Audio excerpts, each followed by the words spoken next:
What's up everyone, Alex here. After sharing my thoughts on how the term JRPG has gotten more confusing over time, even for me, it got me thinking. Now that the video's out there, how do we move the conversation forward?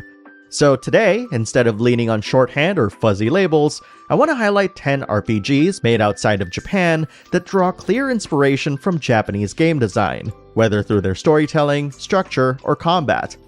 Some of these might already be on your radar, while others could be completely new. Either way, it's a great chance to appreciate them for what they actually are. Let's get into it. You know this one had to be on the list, right? And for good reason. Undertale really is that incredible. It's wild to think that it came out back in 2015, because it still feels so fresh, yet somehow like it's always been around.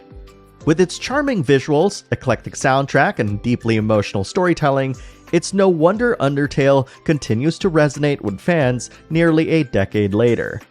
Most people immediately link it to Earthbound, and that influence is obvious. But creator Toby Fox pulled from a wide range of inspirations. The idea of an underground world, inspired by Falcom's lesser-known Brandish. The bullet hell style battles, a nod to Toho Project. Character designs, some were sparked by his love for Cave Story. But it goes deeper than that. Breath of Fire 3, Gunstar Heroes, even Parappa the Rappa all played a role in shaping his vision. Undertale isn't just a game. It's a heartfelt mashup of everything Toby Fox loved growing up. And that sincerity shines through in every line of dialogue, every boss fight, and every quiet moment. It's no wonder it's become a modern classic. We've all been there, reaching the final boss of a great RPG, only to get wrecked a few times before finally seeing the credits. But what if you couldn't try again? What if the hero actually failed and the story kept going? That's the brilliant setup behind Underhero, a charming subversive RPG inspired by Paper Mario. You play as a lowly minion, suddenly tasked with cleaning up the mess after the chosen hero falls flat, setting the stage for a delightfully self-aware adventure that loves turning genre tropes on their head. What surprised me most about Underhero, though, was just how fun it is to play. It doesn't just borrow Paper Mario's timing-based mechanics and call it a day. You'll need to consider enemy types, switch between weapons, and actively dodge attacks in real time. And when you're not battling, exploration plays out like a colorful 16-bit platformer, full of charm and personality. Add in the gorgeous sprite work and a great sense of humor, and you've got a game that's absolutely worth your time, especially if you're a Paper Mario fan or love inventive, side-scrolling RPGs. Not enough people talk about Jack Move, and honestly, more people should. It's a sleek 10-hour cyberpunk RPG that riffs on Final Fantasy VII's materia system in a really clever way. But here, you're managing everything for just one character. That means every decision matters, from the software, your spells, that you load into RAM slots, to the hardware, your gear, you equip to handle different enemy types. The early hours are pretty approachable, but the challenge ramps up with bosses that'll make you rethink your setup and engage more deeply with the combat. Visually, it's a stunner. Gorgeous pixel art, smooth animations, and a punchy soundtrack. Minus one alarm-sounding track that overstays its welcome. It's a short game, sure, but it's packed with heart, and well worth your time if you're looking for a focused, stylish RPG that delivers a lot without demanding 60 hours of your time. I wouldn't have guessed that putting a Zelda-inspired game in a sci-fi setting would actually work, but clearly the devs behind CrossCode knew better. If you're a fan of puzzle-focused 2D entries like the Minish Cap, Link's Awakening, or the Oracle games, you'll feel right at home here. The dungeon layouts are clever, the puzzles are deeply satisfying, and the fast-paced combat keeps every encounter feeling fresh.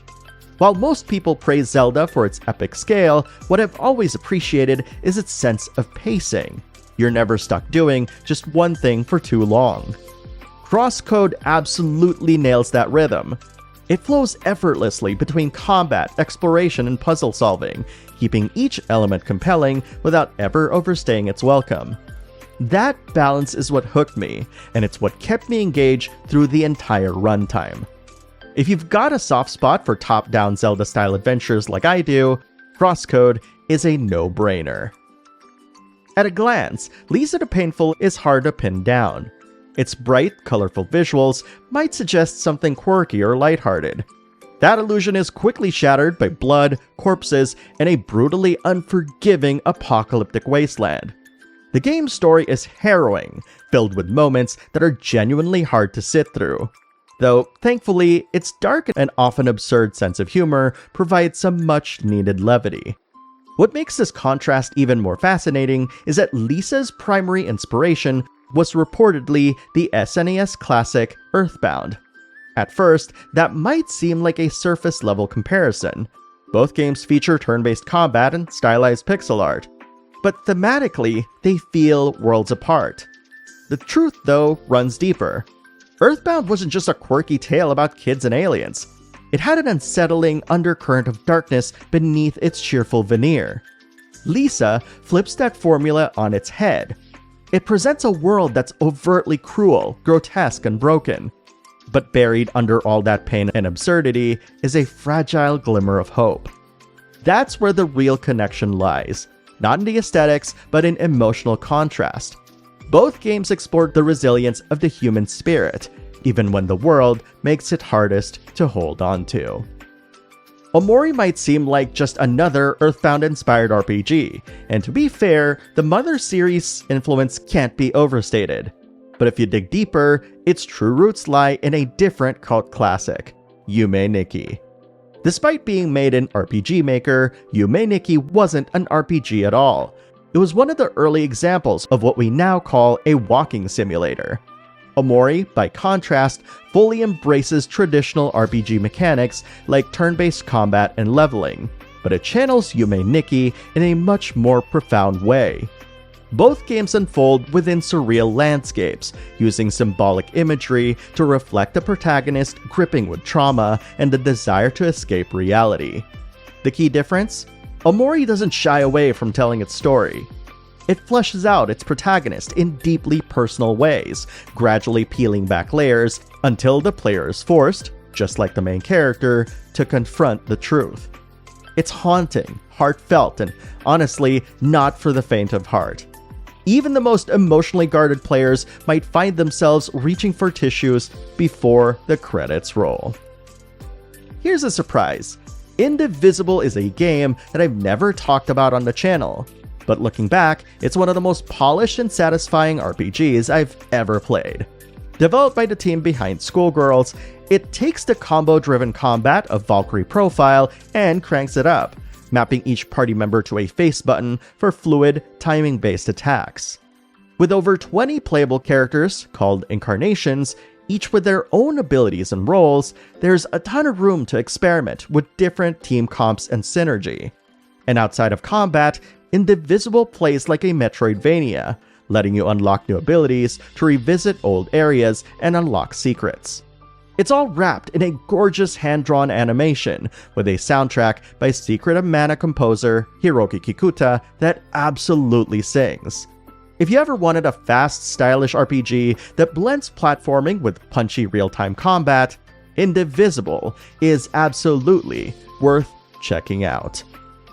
While the launch hype has naturally cooled, Sea of Stars still stands out as one of the most thoughtfully created RPGs in recent memory. From its jaw-dropping sprite work, rendered on 3D surfaces for dynamic lighting, to its beautifully presented world that feels like Chrono Trigger brought to life with modern polish, and a story that evokes the charm of Lunar, the timing-based flair of Super Mario RPG, and a puzzle-centric dungeon design of Golden Sun, that there's just so much to love here.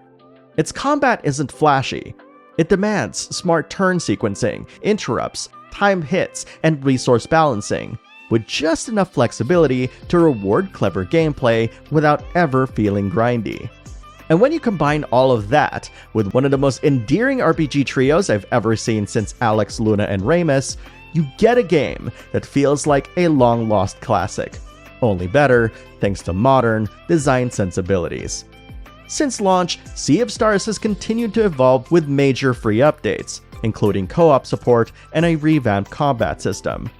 And with the upcoming Throes of the Watchmaker DLC adding a new playable character, fresh dungeons, and a surreal clockwork-themed realm to explore, it's clear this journey is far from over. Chained Echoes kicks things off with a playful nod to Chrono Trigger, and then war breaks out. Just like its inspiration, battles take place right on the field. But Chained Echoes goes one step further by introducing a dynamic overdrive system that forces you to manage the flow of combat, not just your party. Push too hard and you'll take more damage. Play it smart and you'll stay in that sweet spot longer. It ditches traditional leveling in favor of a skill-based system, rewarding you with upgrade points after battles no matter what moves you used. And with no grinding necessary, your power comes from upgrading gear and making smart loadout choices. The story starts with a sudden betrayal that reignites a continent-wide war, then takes you on a whirlwind journey through vibrant towns, deadly ruins, and even mech battles. Yes, mechs. The pixel art is beautiful, the music by Eddie Marianocro absolutely soars, and the whole thing was developed by one guy, Matthias Linda. It's not just one of my favorite RPGs of 2022. It's a love letter to the 16-bit era that manages to stand tall entirely on its own. Still not tired of hearing about Clair Obscur Expedition 33? Good, because I've got more to say. Right now, this game is absolutely in the running for my game of the year. And yes, I know the dodge and parry mechanics have tripped some people up. I even made a short to help with that. But for me, it checked every box that I ever wanted in a Japanese-inspired AAA RPG, at a fraction of that cost. Its influences are crystal clear. Lost Odyssey, the entire Final Fantasy series, and maybe even a dash of Souls DNA in its defensive mechanics. But what really stuck with me was the emotional weight of its story. The somber opening, the glimmers of hope in even the darkest moments, and the kind of character development that hits you hard. What's undeniable is how Clair Obscur has reignited the conversation around why we don't see more Japanese RPGs that look and feel like this. Will it inspire developers in Japan to explore similar territory? Time will tell, but for now, I'm just thrilled it exists. Looking back, what stands out about these games isn't just how much they borrow from classic Japanese RPGs. It's how confidently they reimagined them. Whether it's Final Fantasy's turn-based combat, Chrono Trigger's seamless battles on the field, or Golden Sun's puzzle-filled dungeons, each title channels that spirit while forging its own path.